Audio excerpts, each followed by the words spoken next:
Hi, my name is Danielle Sokolowski. I work for Digital Extremes on Warframe, and I am a community manager. Oh, all right. Fantastic. And hi, I'm Ben Bowman. So we're here to have an honest discussion about something that you and I share, and that is that we are both children of cancer survivors. We are. My father got diagnosed with prostate cancer when I was in my late teen years, and it was really I remember sitting down with them and he kind of laid out all the treatment options about we could do this, we could do surgical intervention, we could do other stuff. And what ended up happening with my dad is he got into a medical trial for something called I don't know what the tech's called now. It's called Cyberknife Mhm. back then, and it basically 3D mapped and used a really skinny laser that would orbit you to reduce external tissue damage instead of just focusing radiation therapy all, just one beam in one place. It Right, moves it around so that only the cancer is getting the highest amount right. of the chemo. And that saved that research study saved my dad's life. But it was very scary. So that's where my journey started. Um, where did yours begin? Well, so similarly to you, I had a sit down with my mom. Mhm. Now, my family's in Halifax and I'm in Ontario. So, I was working and Christmas was coming up, and my mom said over the phone, "Hey, we're gonna have to have a serious conversation when you come home." And here I am thinking in my head, "Oh, what did I do? Like, am Yeah. I in trouble?" Yeah. Like I'm like a 26-year-old, 25-year-old, and I'm like, "Oh, I'm in trouble with my parents." But I came home and yeah, she sat me down and she said, "So I had surgery in November." And I went, "Okay." And she said, "They removed a tumor and three of my lymph nodes in my breast." Mm. And I went, "Okay." So, that kind of settles in. Immediately, my first thought was cancer. And the next thing she said was, "I'm going to have to go through chemo and radiation." So and I'm sure you can attest to this and empathize with this. There's really no other words that come to mind other than just like it's shocking and it's devastating. Yeah. Um, that's only like a fraction of what I imagine my mom or like your dad went through when they had to sit in the room and hear their own diagnosis, right? Yeah.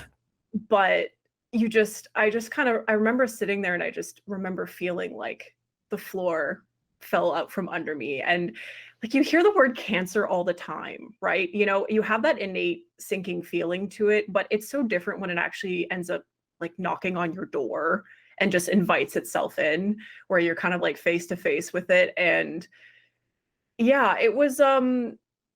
It was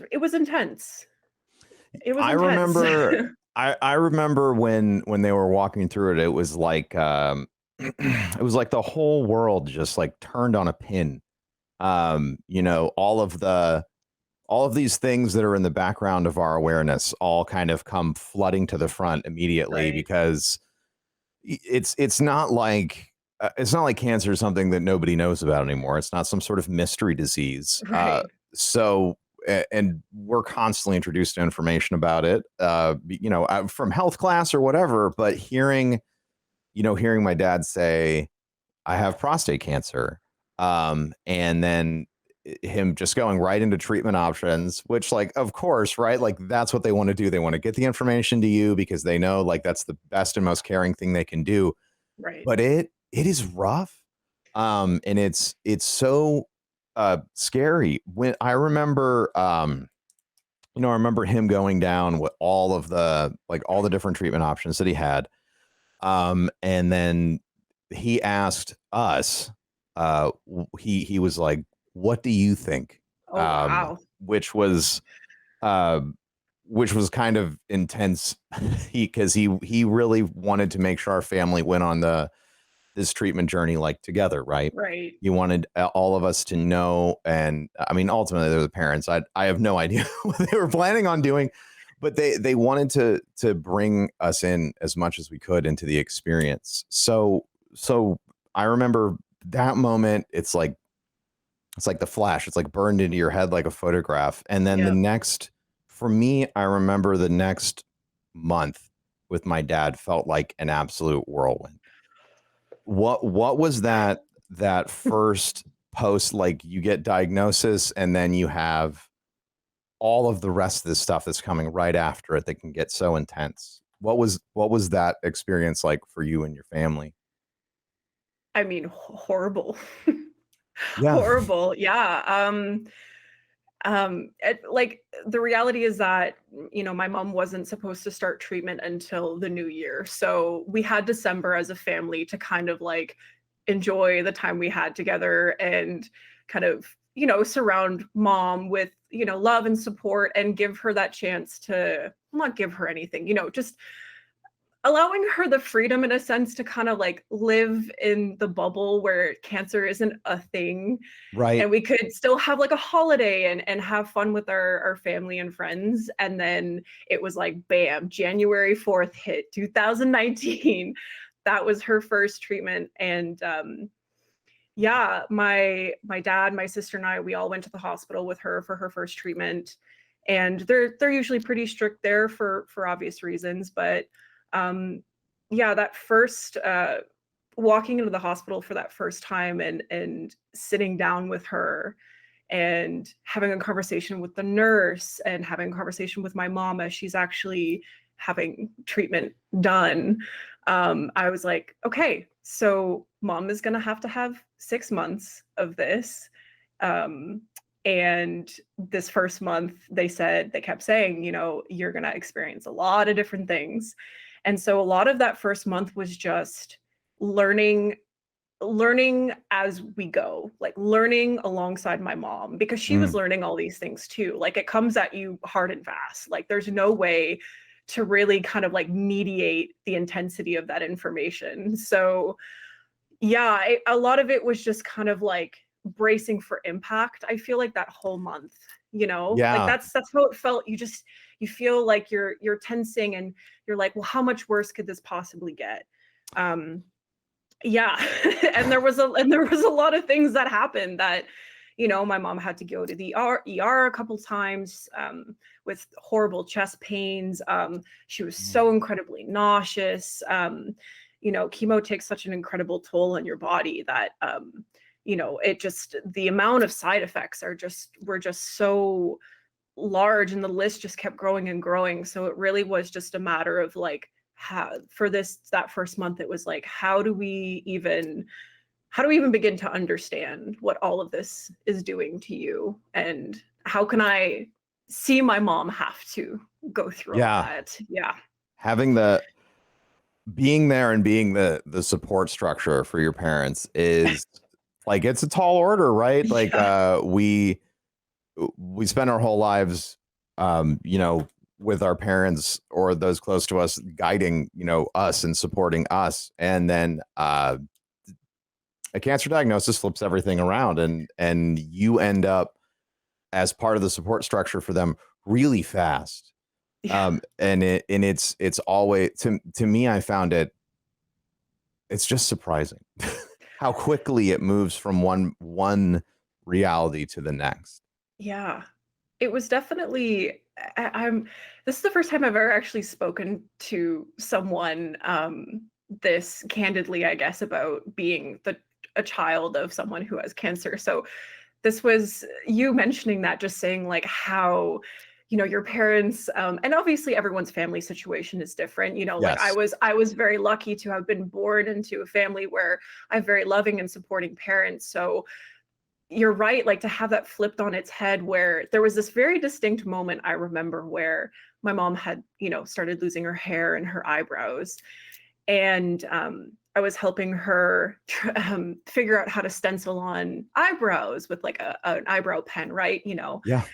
And she was getting frustrated with the process, and it was the most vulnerable I'd ever seen my mother. I'd Mm. never seen her like, in a sense of like she wasn't upset about someone else or something. It was all her. It was her internal struggle with dealing with her reality. And I just remember going, and I hate to say this, but I just remember going, I don't know what to do. I've never been in a position where I've had to comfort my mom in her own process, Yeah. struggling with something. And it was a very jarring experience. And of course, like all we want to do is help. Right. And it's unbelievable sometimes how hard it is to kind of know what the right things to do are, what the right things to say are in those moments, because you're almost like learning about a new person that you've never met until this point. I agree. I mean, it's very profound to be exposed to that level of vulnerability. Yes. Um, one of the things that I found comfort in, then, and obviously it's driven a lot of my personal action since then, Mm, was that, I am not a scientist, or a mathematician or a bioengineer or surgeon or any of the incredibly intelligent people that work on medical problems every day. Um, my dad's treatment was done in medical research. It was done in service of like figuring out whether or not this technology was going to be helpful. And my dad, as a man, was diagnosed with prostate cancer, which is like the number one, or I forget the statistic, but it's very common. It's the thing that they're like, you need to look out for this if you're a man. right. Um, and uh, I remember being really surprised by that part of the diagnosis, particular. The like that was the part you talked about, surreal. That was Mm, the part that felt surreal to me, mm, right? Like I have some chronic diseases that I deal with, and so I was always like, oh yeah, I hear about all of these other forms of cancer that affect your whole body, but there was something very surreal about hearing my dad say like, "Oh, I have the big one," right? right. Um, if you're comfortable, what was Mhm. that experience like? Well, y I think there was an interesting conversation I had with my mom actually about this, Mm. because her diagnosis of breast cancer is, and similarly to prostate cancer for men, it's like the big Yeah, ticket cancer, right? And right. that's not to say men also can't get breast cancer. That's very Mhm. much not the case, but um I think as a woman myself, and I have a sister as well, you know, we think of there's how do I word this properly? It's your breast, right? So there's a femininity associated to that, depending. Identity is attached. Identity is attached, right? And I think watching my mom have to kind of cope with, not only the reality of having to have surgery in that area, um, but also just losing her hair and losing that, like exactly like you said, like losing that sense of identity. I think watching that happen as myself as a woman and being like, this is a very real thing for a lot of women. And um, luckily for me in some way, and for my sister, we were able to do some genetic testing, and she's not a carrier of the BRCA gene. Mm. I can't remember the specific one. So she's not a carrier, so my sister and I aren't as susceptible to it, but that doesn't mean necessarily that it's not possible that we do. It's I don't know, I don't want to Yeah, think about it, but like, I understand. yeah, It is, yeah, and going to the doctor later and they're like, "Oh, do you have whatever in your family?" And yeah, it's always like it becomes something that is a part of your life, right? And it's something that has happened, and it's yeah, very difficult to contend with those things, right? absolutely. Um and for yeah, so with my dad and the medical research and everything, it gave me, even in the midst of what I was going through, it gave me inspiration, like hope that it isn't something that is like, this was the hard part for me, right? If my dad had a bad outcome, Mm, um, one of the things I remember him telling us is that like at least what he was doing was going to help another man at some point along the line in the future. wait. Um, and so I still don't know what to make of that, but it reinforced at least my personal desire to try and be involved in charities that are involved in curing cancer, because it's, you know, I'm 35.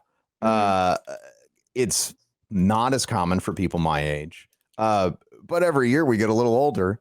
And Yep. yeah, and outside of that context, this is something that affects everyone regardless of age, because it's going Mhm. to affect people that we love and care about. Yep. So when uh sorry, it's emotional. It Um is. It's really hard to talk about. yeah. Yeah. Um so so you know that I found a lot of hope Mhm. in the research process. When Right. you were going through all of this, what were some things that felt like the little shining stars that were kind of easier to, you're like, if I look at this or if I look at that, it's going to help. What were those Yeah. things for you and your family, I guess, by extension? Yeah. Kind of like those like little nuggets of relief in this like sea of anxiety and like stress Yes. and like you're so disorientated by all these events that are happening. But yeah, there's actually like luckily there was quite a few of those moments for me. And I think a big part of that was actually being able to speak to staff, like the oncology staff, and ask questions and have them be so open and responsive, and seeing how they treat my mom, Mm, and knowing that she was in good hands. Like there was this there are very little glimmers of hope, but that was a big one. Knowing that she could walk in there, and as difficult as it was, she had someone to talk to who was very kind and warm and would treat her gently and go through the treatment and just make sure that she was okay. The hospital that she was at also had programs for cancer patients. So specifically, they had this room called the Sunshine Room where they could go and get Reiki treatments. They could go and get fitted with wigs. And they had a lot of support systems there, counselors. There was a lot of resources available. So, again, knowing that those resources were readily accessible for my mom with people who are trained in this, right? Like these are professionals who know what they're doing. They know what they're dealing with. They know who they're dealing with, and they know how to do it properly. Which I think for a lot of families, and mine included, was a relief. I think, again, just a lot of this comes down to just knowing she's in good hands, but also knowing that she can reach out to people that aren't us. Because I know that sometimes having those conversations with your family, I know for my mom, because she's such an empath, I know that having those conversations for her is a little bit of a struggle because she spends so much time comforting you. Like right. she wants to protect you from this information. So it's almost like she can't really get down into her full experience in the nitty-gritty of it, which I honestly, anyone who's going through cancer treatment or any form of treatment, they have the right to do that, you know. Yeah. Like you have the right to hold those certain things close to you because again, it's an extremely vulnerable experience. Yeah. And yeah, knowing that she had access to those things and was also making an effort to reach out to therapists and counselors to help her along that path was, for me, knowing that that was available was really kind of that, like you said, a little bit of that light at the end of the tunnel. Yeah. Yeah. Well, I love the that sunshine room thing is, and Yeah. that just made me smile, right? Like a good, like what a great name. Yeah. And also like what what wonderful services, right? Like Mhm. when we focus on cancer treatment, when you're experiencing it, and you pointed this out a few times, Mm. and it's something that brought a lot of comfort to me and my family. Is that when like when you can live without the giant monster in the room for a little bit, it helps so much, right? So much. And even when you're doing something like that you have to do, like getting Mhm. fitted for a wig, right? Doing that in a place that feels warm and loving, as opposed to like, like a clinical looking sterilized room filled, like, Yeah. there's so much about the experience. And I think that recognize the necessity to treat the whole person, Yeah. who they are, because better mental health leads to better outcomes, like Yes. no matter no matter what you're dealing with, but in cancer especially. Yeah. And I loved what you had to say about um the right to keep some things to themselves, Yeah. because for me, it's there's so much of a loss of control when you're going through something chronic, or you're going through a heavier life-threatening treatment, right? It can become incredibly difficult because everyone just wants to talk about that. um, Yes. and so when you reserve the right to speak about it, when you say, well, I'm only going to talk about this with my family because I don't want them to carry around, all of these things, or maybe I just want my close family to know and not everyone else, because it is, I mean, for lack of a better, I'm sure there's a more eloquent way to say this, but it is a burden, and they understand that by sharing that with people, they're Yeah. asking you to carry that load with them. Yeah. Wow, that's exactly what it is. I know for my mom, um, there was a point where I mean, there's lots of moments where she was frustrated, understandably. I'm sure there's lots of moments where your dad and your family were just you're frustrated with the situation, right? Yeah. And there was a point where I remember her saying exactly that. I like she basically said I'm tired of hearing people say maybe you should eat this or maybe you should drink this or maybe you should Ben walks No, but yeah, no, I mean that, yeah.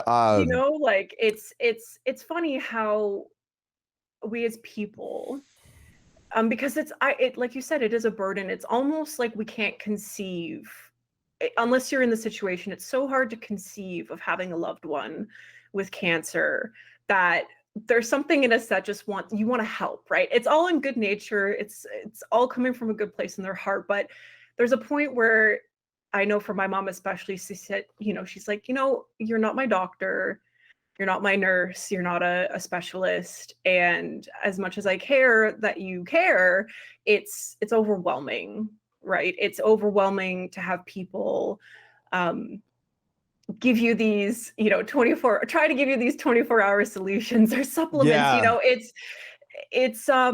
Yeah, for her it was it was an experience that she kind of ended up tailoring down to the people that she felt most comfortable talking to about these things. Yeah. Um, which, yeah, I feel like exactly like you're saying, when you're going through something really heavy, it's one of those things where you feel, you have your select group. You kind of get picky and choosy with who you feel to share these things with, because you deserve to feel loved and comforted and supported instead of um, judged or berated over what you're doing or not doing.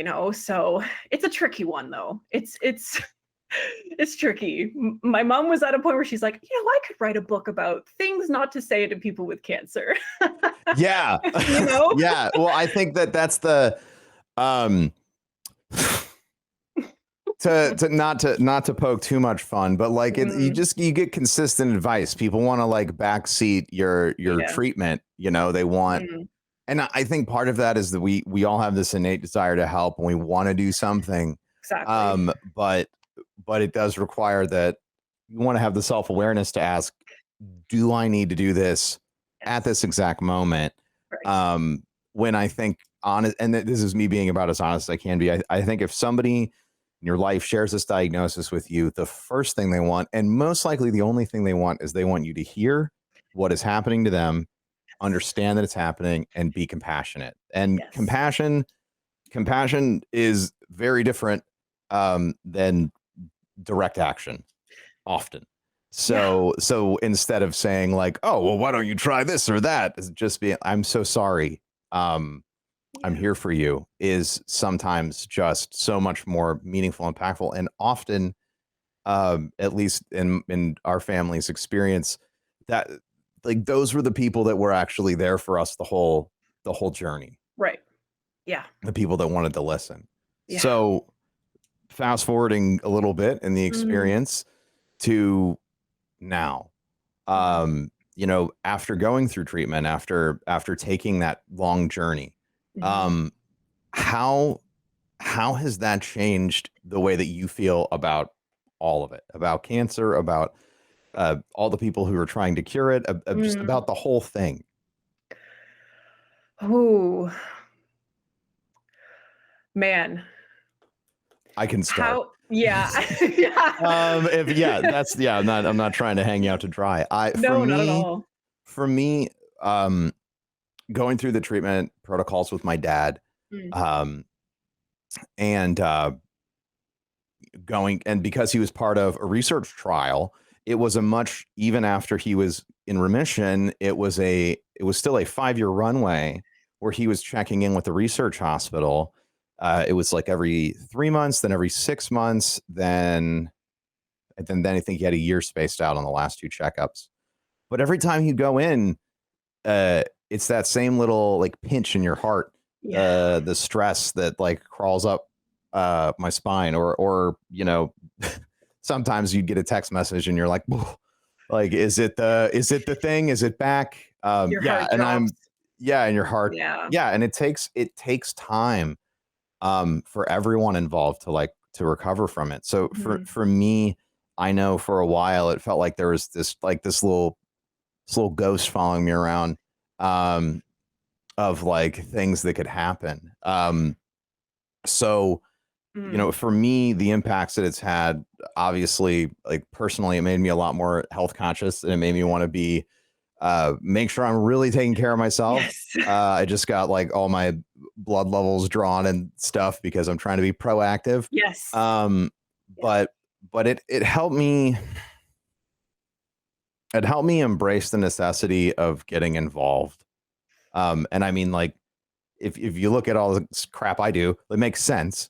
Yeah. But you know, like that was the seeding experience for a lot of things in my life, because I realized that, like I said, I'm not the smartest guy in the room. But you know, now I have a platform and I can use it for good. It's changed. It dramatically changed the focus of how I chose to use my professional time. Mhm. Mhm. So I'm super curious for you. You know, what kind of personal impact? How has this changed the different lenses of your life, whether that's home or work Mm. or altruistically? Yeah. One thing I'm like kind of latching on is how you said it's like this little spirit that, or this like I don't know. Sorry, I don't It's a remember how little you said ghost. it. It's just like a Yeah. little ghost following me around. I think of I don't know if you ever played Earthbound, but yeah, Earthbound, you could get like a debuff where this little ghost would just fly around you all the time. It's a little transparent ghost. It didn't really Yeah. do anything other than like sometimes it would spook you out in battle Yeah. or stuff, but it was just there and it was Yes. annoying, and that's what Yeah. it felt like to me. Yeah. I kind of I feel like I have like a really bad analogy for this, but it's almost like if you ever go to like a family gathering and there's that like one family member that you can't stand. And it's like That's you're gonna be, fair. you're in their presence, they're there for the time that they're there, and then they leave. And it's almost like, but you know another family gathering's gonna happen. And maybe they'll Mm, show up to that one. And you're gonna have to go through that. You're gonna have that kind of despair feeling of, oh, I don't want to have to do that again. I don't want to have to be cordial with this person, mhm. Yeah. this person being cancer, like That's totally I mean, that is also very accurate, right? Like yeah, the expectation of what yeah, is it? What is it? Um, yeah.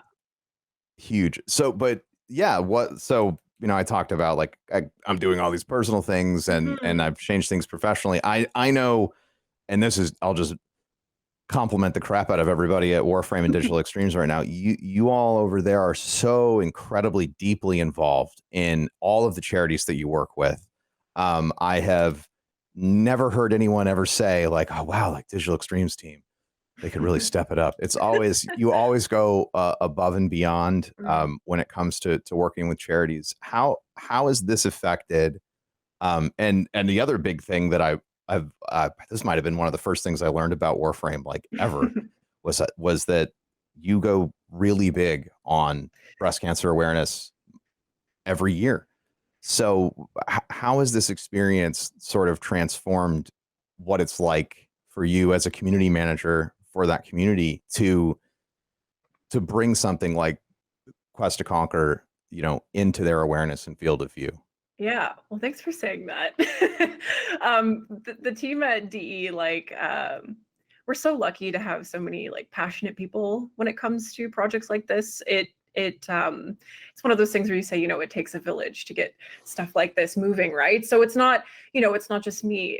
It's Megan, it's Corey who joined us this year for charity work. It's multimedia, it's the dev, it's the programmers, it's web team. Like I think that for me, working on stuff like this, at least in my profession, and having that experience with my mom, um, it, I think in a way, and my grandmother also had breast cancer. So in a way for me, having this, and like you mentioned, like a platform, um, being able to almost honor them in a way by participating and organizing and working towards doing a campaign for October for breast cancer awareness is something that, I, first of all, never dreamed I'd be able to do.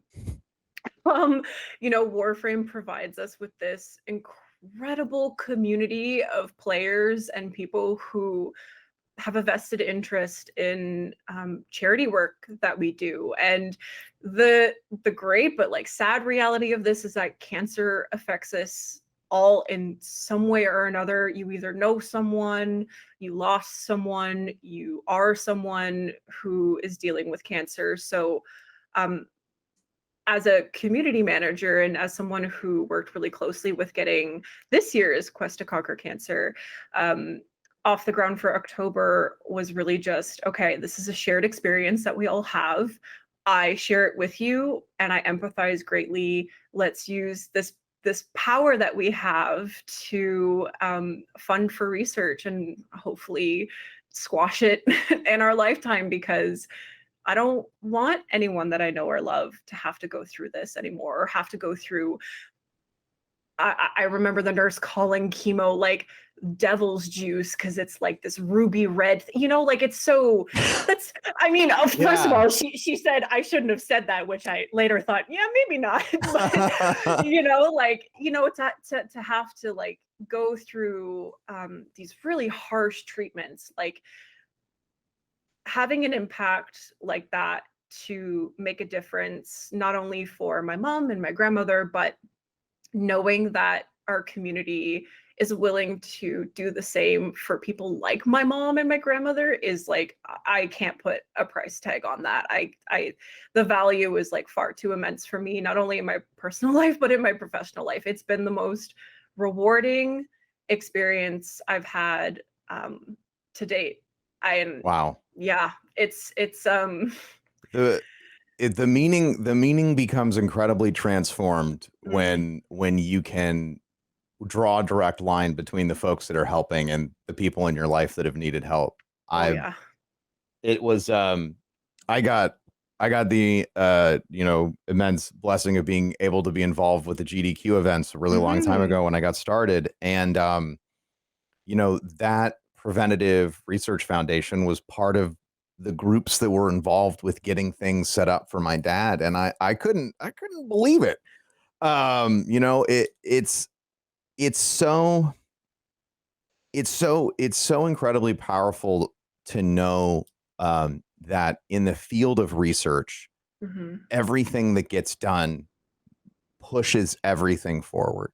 Yeah. Like no matter which specialization, no matter what type, if you're looking at this month with breast cancer awareness, if you're looking, in November for prostate cancer awareness and Movember and all that, all of the research, whether it's on a specific type of cancer or if it's, gene tracking, there are so many different ways, but it all builds on top of each other. And the discovery in one domain leads to breakthroughs in others. And I still, that is the part that always leaves me in awe.